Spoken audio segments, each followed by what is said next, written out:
그죠? 우리 민족의 시조가 당군 할아버지죠. 그냥 당군 할아버지는 항상 할아버지야.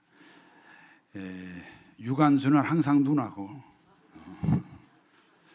우리 대한민국의 시조가 당군 할아버지입니다. 이스라엘 민족의 시조는 아브라함입니다.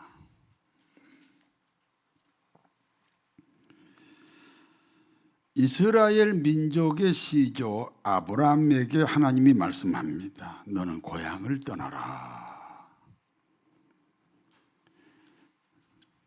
여러분, 그리스도인에게 고향은 무엇입니까? 제가 질문하고 있어요. 여러분이 그리스도인이죠? 여러분은 무엇이 고향입니까?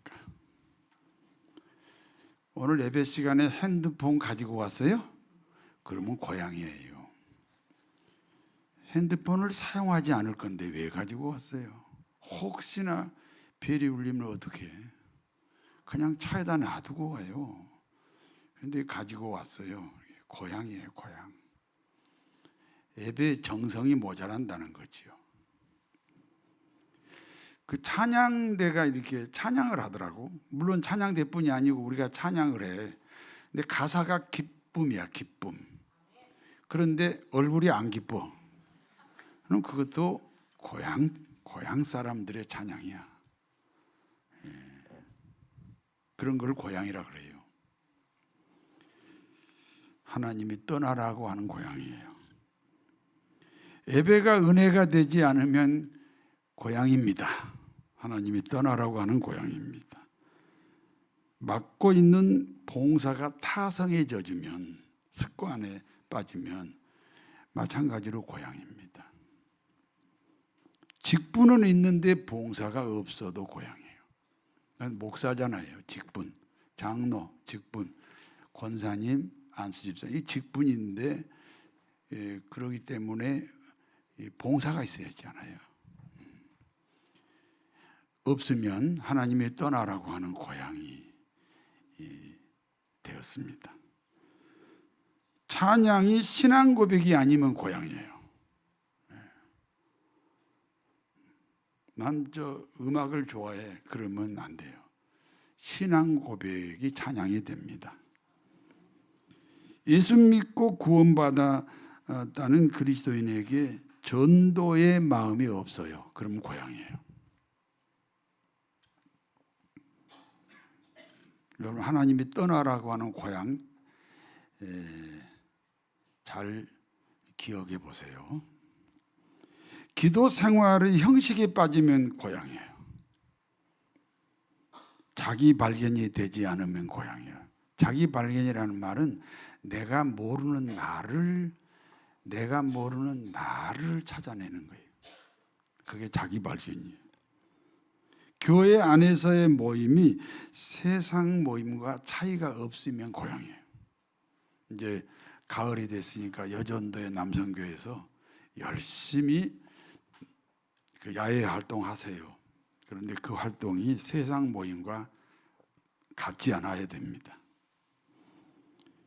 교회 문제를 기도 응답으로 받지 않아도 고향이에요. 자기 소신이 아니에요. 개인 문제도 그렇지만 특히 교회 문제는요, 기도 응답으로 해결하는 거예요.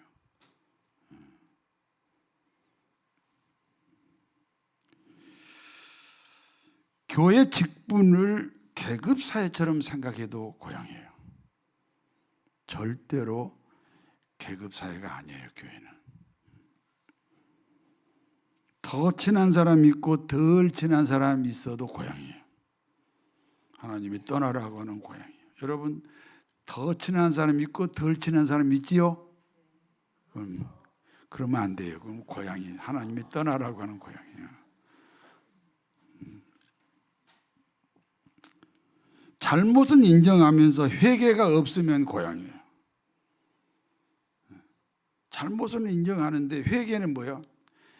그 행동을 바꾸는 걸 회개라고 그래요. 회개가 없으면 고향입니다. 변화가 없는 신앙생활이 고향이에요. 자신을 돌아봐요. 조금씩 변해요? 안 변해요? 침묵입니다. 그러면 여러분이 지금 고향에 머물고 있는 거예요. 하던 봉사를 거부해도 고향이에요.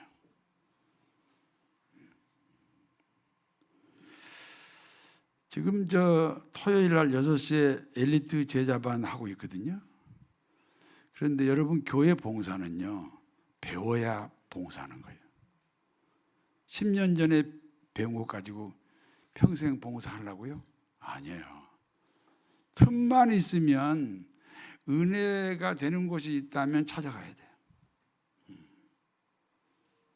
그런데 제자훈련 토요일 날 한다는데도 안 가면 그것이 고향일 수 있어요. 제가 목사잖아요. 저는 안 배우고 절대로 목회 못해요. 저도 끊임없이 배워요.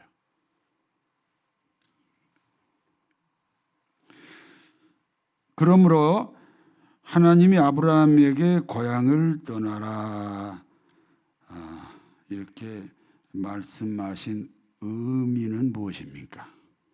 날마다 시간마다 새로워야 한다 그 말이에요. 여러분 생각해 봐요. 남편이 아내가 작년보다 더 새로워. 그럼 얼마나 살만해요. 어쩌면 그렇게 똑같아요.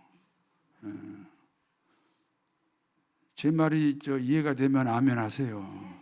새로워야 되는 거예요. 신앙은 새로워야 돼요. 그러지 않으면 고향이에요. 고향. 그 교회가 고향이고 그 신앙이 고향이에요. 예수 믿는 사람은 영적 이스라엘입니다. 그러므로 아브라함은 그리스도인에게, 여러분에게도 고향입니다. 여러분에게도 시조입니다. 시조. 이스라엘 민족에게만 시조가 아니고 우리도 이스라엘이니까, 예수 믿는 우리도 영적 이스라엘이니까 우리도 아브라함이 시조가 되는 거예요. 조상이 되는 거예요.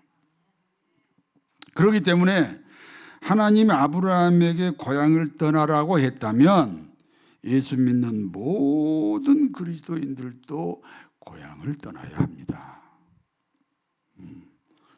그러므로 아브라함 고향 갈대아 우르를 떠나 하란으로 갔습니다. 그리고 하란이 또 고향이 되는 거야. 그래서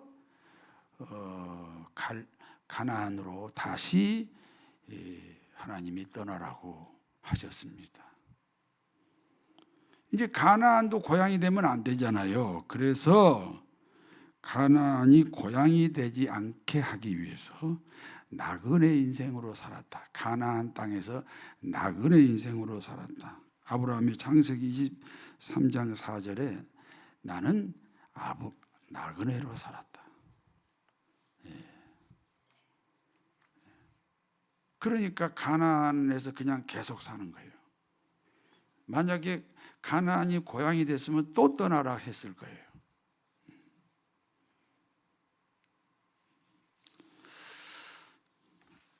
우리는 나그네 인생입니다. 인생은 나그네 길 어디서 왔다가 어디로 가느냐. 이거 약간 허스키하게 불러야 되는 거예요. 그러므로 아브라함은 갈대아 우르에서 하란으로, 그리고 하란에서 다시 가나안으로 이주합니다. 그리고 거기서 나그네로 살았어요.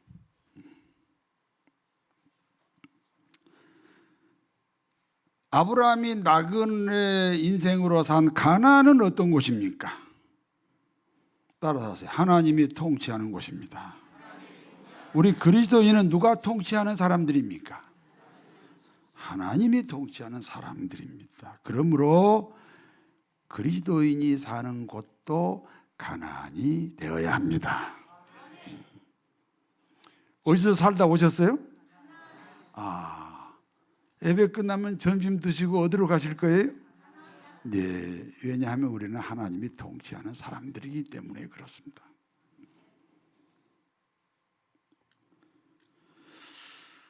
가나안을 떠나면 안 돼요.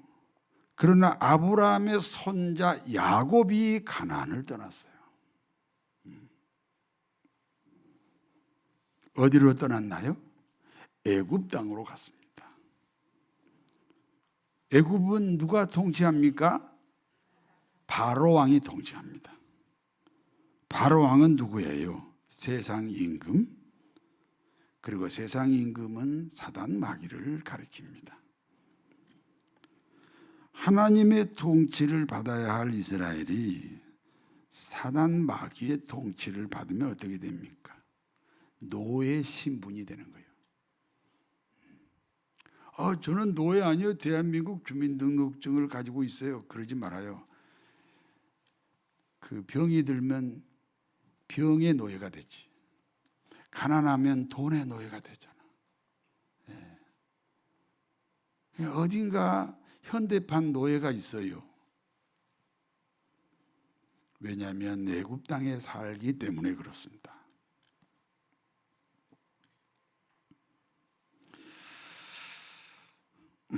그러므로 이스라엘은 애굽 나라에서 430년 동안 노예 신분으로 살게 됩니다. 가나안을 떠났어요. 하나님의 통치가 없어요. 사단 마귀가 통치해요.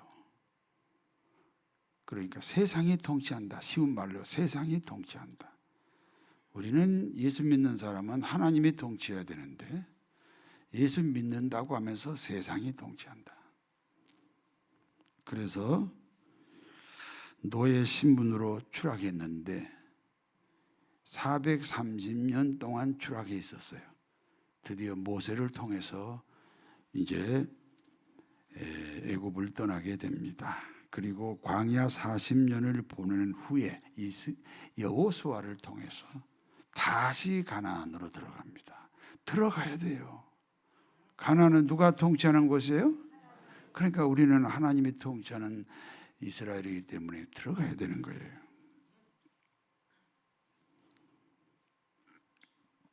이스라엘이 가나안 땅에 들어왔을 때는 이미 다른 민족이 그 땅을 차지하고 있어요. 430년 동안 공백이 있었잖아요. 그러니까 그 사이에 다른 민족이 가나안 땅을 차지하고 있었습니다. 그와 같은 상황에서 이스라엘이 가나안에 들어갔다 그 말입니다. 그러니까 이스라엘 백성들이 가나안에 들어가니까 다른 민족이 살고 있다. 이 다른 민족을 원주민이라고 합니다. 그리고 이 원주민을 가나안 일곱 족속 이렇게 부릅니다. 가나안 일곱 족속 중에 한 민족이 아람 민족입니다. 다시 가나안으로 들어온 이스라엘은 어떤 인생으로 살아야 합니까? 다시 가나안 땅에 들어온 이스라엘은 어떻게 살아야 됩니까? 아까 어떤 얘기했는데 잊어먹으니까 내가 설교하기가 너무 좋습니다. 다음 주에 똑같은 거 할게요. 그래도 여러분은 또 잊어먹을 거니까. 아니, 다시 가나안 땅으로 들어온 이스라엘은 어떤 인생으로 살아야 되죠? 하나님이 통치한 인생으로 살아야 한다니까. 고개 드시고. 그러면 하나님이 통치한 인생으로 살라니까 나그네로 살아야 한다니까. 나그네로. 나그네 인생이라는 게 뭐예요? 내가 사는 곳에 정을 안 주는 거예요. 여러분이 나그네 인생으로 살아야 헌금도 하고 전도도 하고 순종도 가능하지요. 나그네 인생은 힘이 없습니다. 그와 같은 이스라엘은 원주민 중에 한 민족인 아람 나라의 침략을 받습니다. 그러니까 아람 나라가 더 강하겠어요? 이스라엘이 더 강하겠어요? 아람 나라가 더 강한, 그 강한 나라가 지금 이스라엘을 쳐들어왔습니다. 그러나 그 강한 아람 나라는 한 번도 연약한 이스라엘을 이기지 못합니다. 이유는 하나님의 선지자 엘리사 때문입니다. 엘리사는요, 기도하는 사람이에요. 여러분, 교회에서 제일 무서운 사람이요, 기도하는 사람이에요. 그런데요, 우리 교회도 올라서 금토일 중보기도 팀이 있거든요. 그런데 아무도 누가 봉투를 갖다 준 사람이 없대요. 여러분, 중보 기도하는 사람들에게 여러분 진짜 잘 보여야 돼요. 이름을 자꾸 알려야 돼요. 이름을 알리는 방법이 봉투 주는 거 아니에요? 그러면 여러분요, 기도하는 사람이 제일 무서운 사람이에요. 하나님을 움직이는 사람이잖아요. 여러분도 무서운 사람이 되세요. 엘리사 선지자는 기도하는 사람입니다. 아람 나라의 군사 비밀을 하나님을 통해서 다 알아냅니다. 그래서 강대국 아람 나라가 연약한 이스라엘을 이길 수가 없습니다. 여러분, 기도하는 사람은요, 세상이 아무리 강해도 그 세상을 넉넉하게 이깁니다.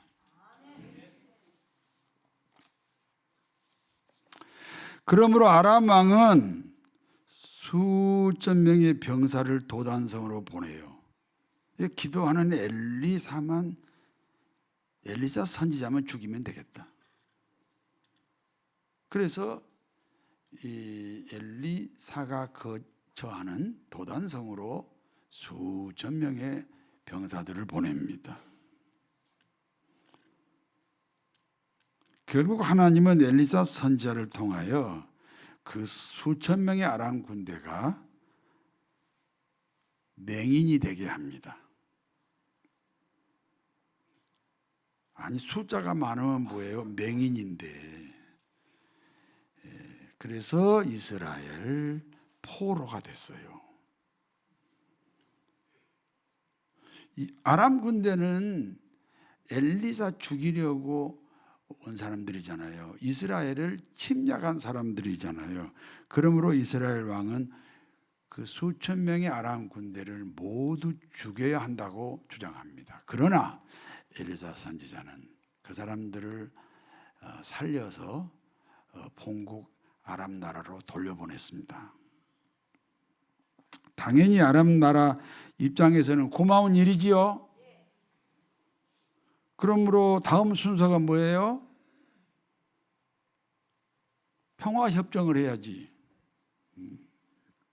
그러나 아람 군대는 고마워하기보다는 다시 이스라엘을 침략합니다.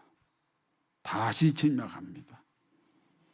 한때 우리 대한민국이 북한을 향해서 햇빛 정책을 썼어요. 햇빛 정책이 잘못된 거 아니에요. 어떤 사람은 햇빛 정책이 잘못됐다고 하면 잘못된 게 아니에요. 그러면 그 햇빛 정책에 의해서 상식적으로는 감동을 북한이 받아야 돼, 안 받아야 돼? 받아야 돼요. 그렇게 생각하고 펼쳤던 정책이죠. 그런데 주는 것만 받아 먹고, 그때 먹은 거예요? 처먹은 거예요? 하여튼 주는 것만 받아 먹고 변화가 없어요. 오히려 우리가 제공한 것으로 무기를 만들고 핵을 만드는 데 사용했습니다. 이유가 뭡니까? 북한이라는 나라가 아람 나라예요. 영적으로 봐야 돼. 아람 나라입니다. 설득이 가능한 세력이 아니에요. 뒤에 사단 마귀가 조종하고 있다는 거죠. 실패를 거듭한 아람 나라가 이번에는 전면전을 하지 않습니다. 전면전을 여러 번 했는데 계속 졌잖아요. 그래서 이번에는 사마리아 성을, 그 당시 이스라엘의 수도인 사마리아 성을 겹겹이 에워싸므로 예부와의 출입을 차단시켰습니다.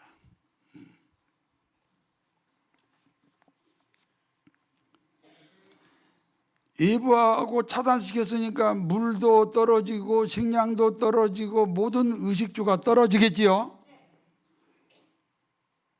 시간이 지나면서 사마리아 성이 아우성입니다.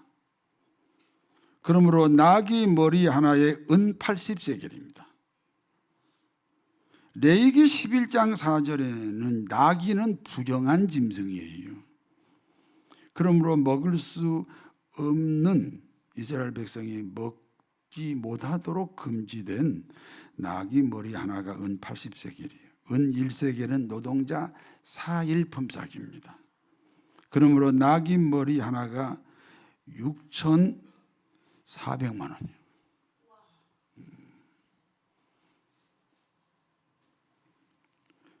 그리고 비둘기 똥 4분의 1 값은 5세겔입니다. 비둘기 똥 4분의 1이면요 2분의 1리터예요. 그리고 2분의 1리터가 은 5세겔이면요 비둘기 똥 2분의 1리터가 은 5세겔이면 얼마인가 제가 계산해 보니까 400만 원이에요. 비둘기 똥 2분의 1리터가 400만 원이에요.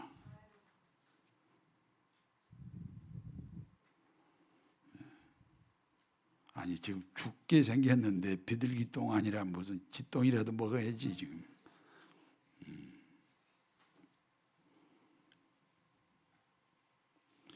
그와 같은 상황에서 이스라엘 왕이 이제 백성들을 보살피기 위해 시차를 나갔습니다. 그때 한 여인이 왕에게 이렇게 고발을 합니다. 저 여자가 자기도 여자지만 저 여자가 어제 제안하기를 오늘 네 자식을 삶아 먹자. 그러면 내일에는 내 자식을 내놓겠다. 그래서 어제 자기 자식을 삶아 먹었다는 거야. 그런데 오늘은 자식을 숨겨놓고 내놓지 않는다는 거예요. 이 왕이 이 말을 들으니 어처구니가 없죠.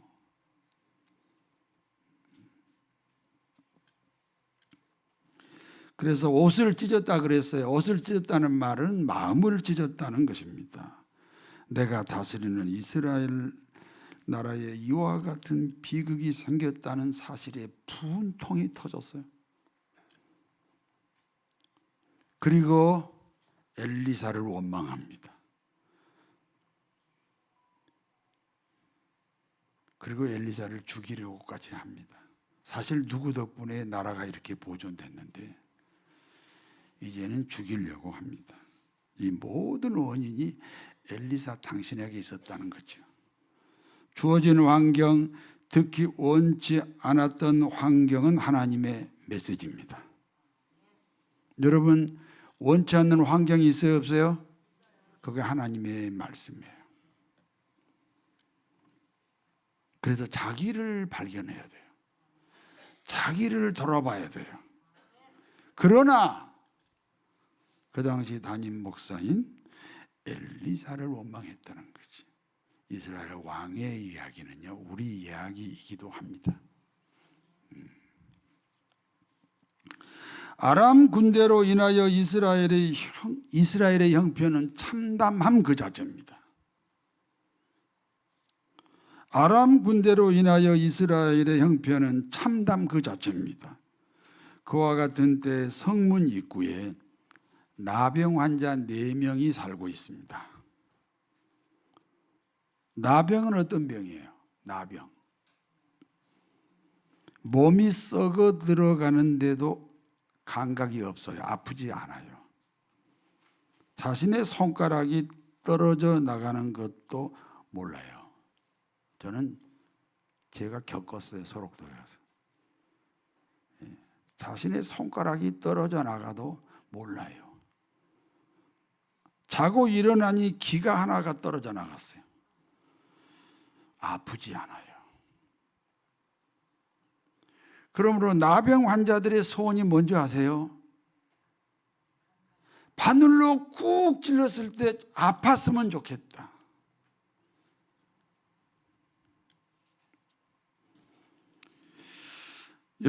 여러분에게 인생에 아픔이 있습니까?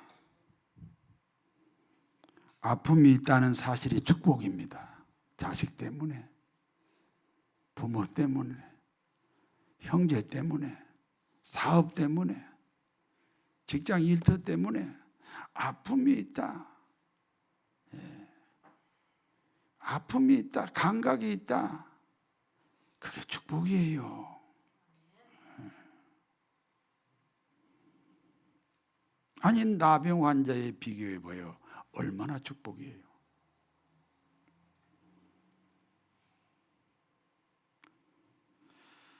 아파야 할 사람이 아프지 않으면 그것이 비극 아닙니까? 인간을 죄인이라고 합니다. 무엇 때문에 죄인입니까? 자신이 죄인이라는 사실을 모르기 때문에 죄인이에요. 문둥병자가 살이 썩어가도 아프지 않는 것처럼 자신이 죄인이라는 사실을 모르기 때문에 인간을 죄인이라고 하는 거예요.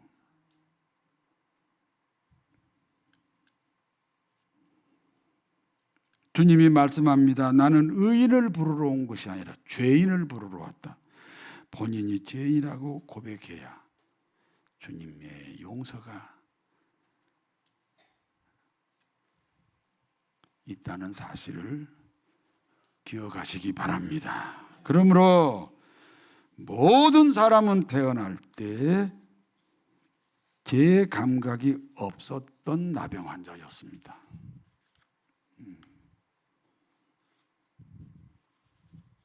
우리가 태어날 때 죄인이라는 감각이 없었잖아요.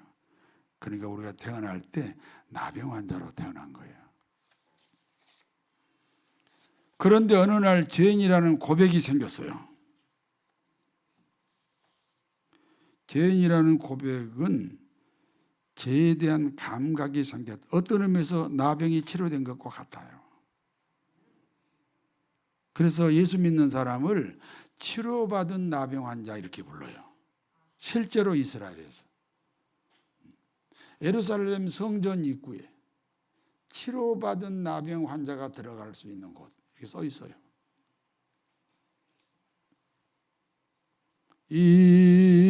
인내하신 그새 주 내가 비오니 죄인 오라 하실 때에 날 부르소서. 주여 주여 내가 비오니 죄인 오라 하실 때에 날 부르소서. 나병 환자 4명이 생각합니다. 우리는 사람들이 던져주는 음식을 먹고 산다. 그런데 지금 성 안에서는 자식을 삶아 먹고 있다. 저들이 우리에게 줄 음식이 없다. 이대로 있으면 우리는 굶어 죽는다. 그런데 성 밖에 아람 군대에게는 음식이 있다. 여기서 굶어 죽는 것보다 음식이 있는 아람 군대로 가서 차라리 죽겠다. 살려주면 다행이고 어차피 죽을 거 음식이나 보고 죽자. 나병 환자 역시 이스라엘이죠.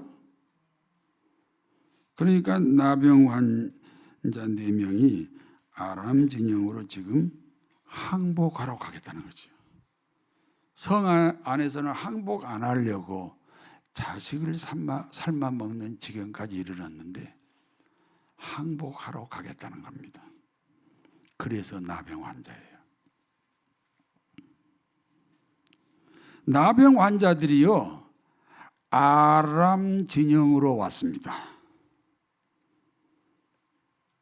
그리고 깜짝 놀랍니다.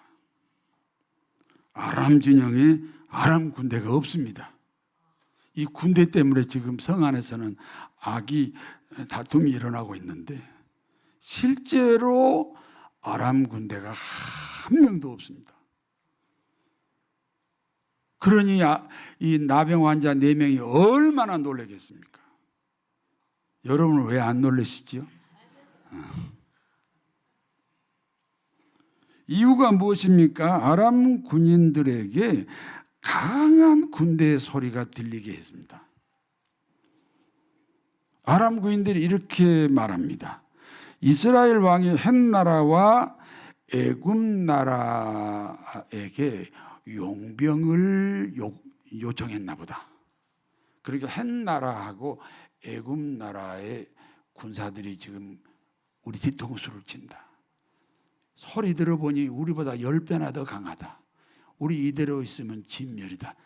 빨리 도망가자. 그리고 아람 군대가 다 자기 나라로 가버렸어요.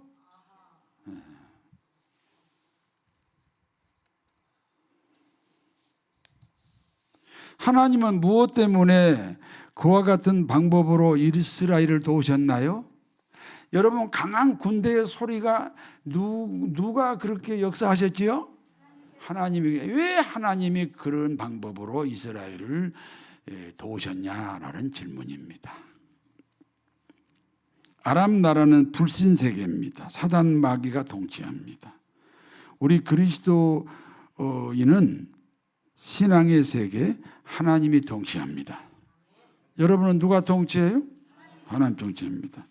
자식을 삶아 먹는 지경에 이르렀다 해도 아람에게는 무릎을 꿇지 않습니다. 이스라엘은 하나님에게만 무릎 꿇습니다. 여러분도 이스라엘이에요. 누구에게만 무릎 꿇어요? 하나님에게만 무릎 꿇어야 됩니다. 돈에 무릎 꿇지 마시고, 친구한테 무릎 꿇지 마시고, 형편에 무릎 꿇지 마시고, 형편없이 되니까 형편에 무릎 꿇지 마시고, 누구에게만 무릎 꿇어요? 우리가 예배당에 왜 왔어요? 하나님에게 무릎 꿇었기 때문에 왔습니다. 이스라엘은 하나님에게만 무릎 꿇습니다. 그래서 하나님이 도와주신 거예요.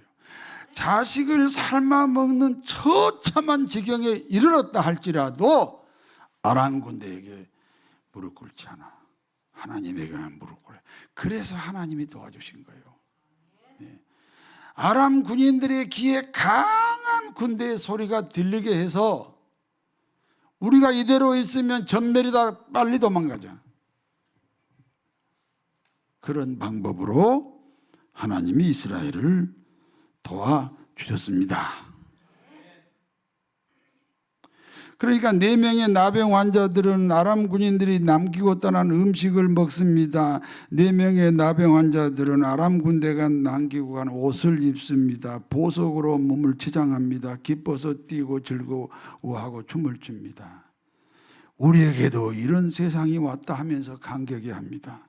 그리고 문득 생각합니다. 그렇게 막 먹고 치장하고 입고 기뻐하고 떠들다가 이들이 문득 생각합니다. 그러면서 이렇게 말합니다. 오늘은 아름다운 소식이 있는 날이다. 그렇지요? 하나님의 구원이 이루어진 날이잖아요. 오늘은 아름다운 소식이 있는 날이다. 나병 환자들의 고백입니다. 만일 밝은 아침까지 이 소식을 전하지 않으면 우리에게 벌이 내릴 것이다.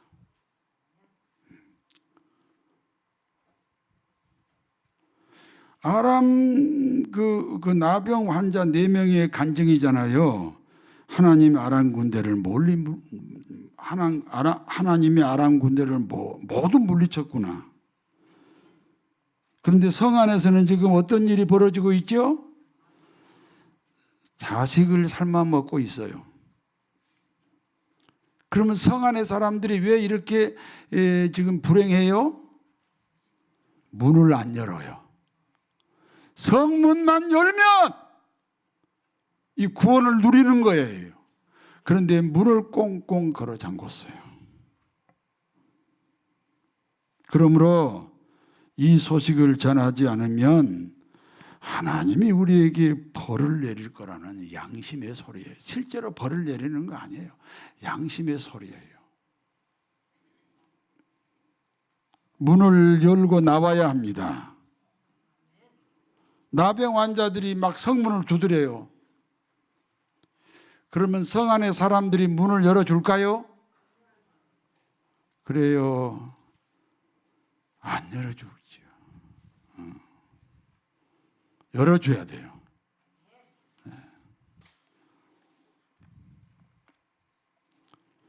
이스라엘이 나병 환자 4명이 문을 두드릴 때 그 문을 열고 나오면 구원이에요. 그래서 요한계시록 3장 20절에 볼지어다 내가 문 밖에서 두드리노니 누구든지 내 음성을 듣고 뭐를 열면 마음의 문을 열면 내가 그에게로 들어가 그와 더불어 먹고 그는 나와 더불어 먹으리라. 이 문을 열라고 하는 이 문은요, 문고리가 없는 문이에요. 그러므로 안에서 열어주지 않으면 열리지 않아요. 여러분의 마음의 문을 얘기하는 거예요. 여러분의 마음의 문에는 문고리가 없어요. 안에서 열고 나와야 돼요. 스스로 나와야 돼요. 그렇기 때문에 마음의 문은 내가 스스로 결정하고 나와야 돼요. 그러면 주님이 이루신 모든 것이 내 것이 되는 거예요. 아람 군대를 다 물리쳐 버린 그 현실이 내 현실이 되는 거예요. 예.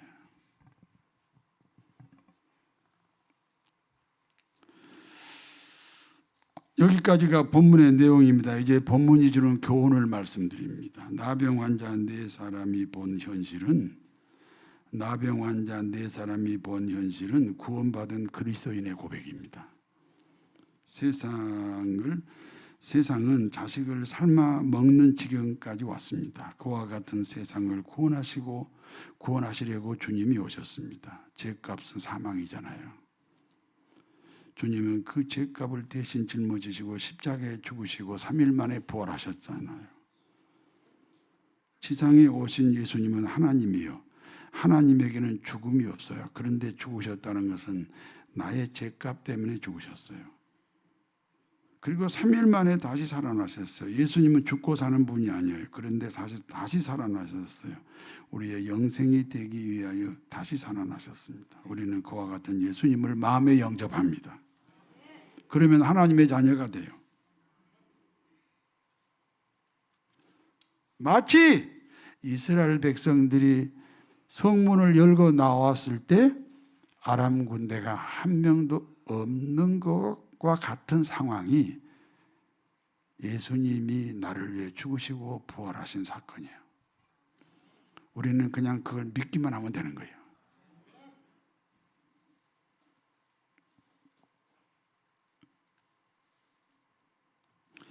무엇이 축복입니까? 하나님의 통치가 축복입니다. 예수님을 마음에 영접하여 그리스도인이 되기까지 우리가 무슨 공적이 있습니까? 아무 공적이 없습니다. 하나님의 은혜로 아람 군대가 모두 절수했습니다. 그러면 이스라엘의 구원은 무엇입니까? 성문만 열고 나오면 된다고 그랬잖아요. 하나님이 이루신 은혜를 받아들이면 된다고 그랬잖아요. 그와 같이 우리가 받아야 할 구원은 예수님이 완벽하게 이루셨습니다. 우리는 마음의 문을 열고 주님이 이루신 모든 십자가 부활을 받아들이면 됩니다. 문제는 아람 군대가 모두 철수했다는 사실을 누가 알았나요? 나병 환자가 알았어요. 나병 환자라는 감각이 생겨야 돼요. 죄인이라는 감각이에요. 그러므로 자신을 나병 환자 죄인으로 고백해야 합니다. 그러면 주님이 이루신 구원이 자신의 것이 될 수 있습니다. 나병 환자들이 이렇게 말합니다. 우리가 이 소식을 전하지 아니하면 하늘에서 벌이 내리실 것이다. 양심의 소리입니다. 구원받았다는 증거입니다. 나병 환자들의 양심의 소리가 들리면 여러분 천국 갈 수 있는 기독교인입니다. 아람 군대가 철수했다는 사실을 나병 환자들이 아람 군대가 철수했다는 사실을 나병 환자들 많이 고백합니다.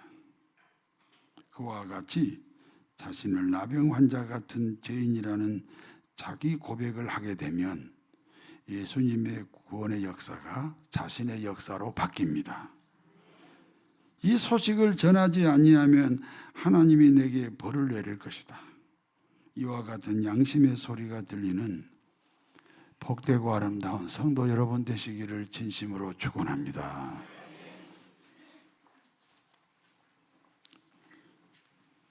주님, 우리는 나병 환자입니다. 죄인인데 죄인이라는 고백이 없었습니다. 그래서 나병 환자입니다. 어느 날 자신이 나병 환자 같은 죄인인 것을 깨달았습니다. 그리고 주님의 은혜 가운데 구원이 이루어졌습니다.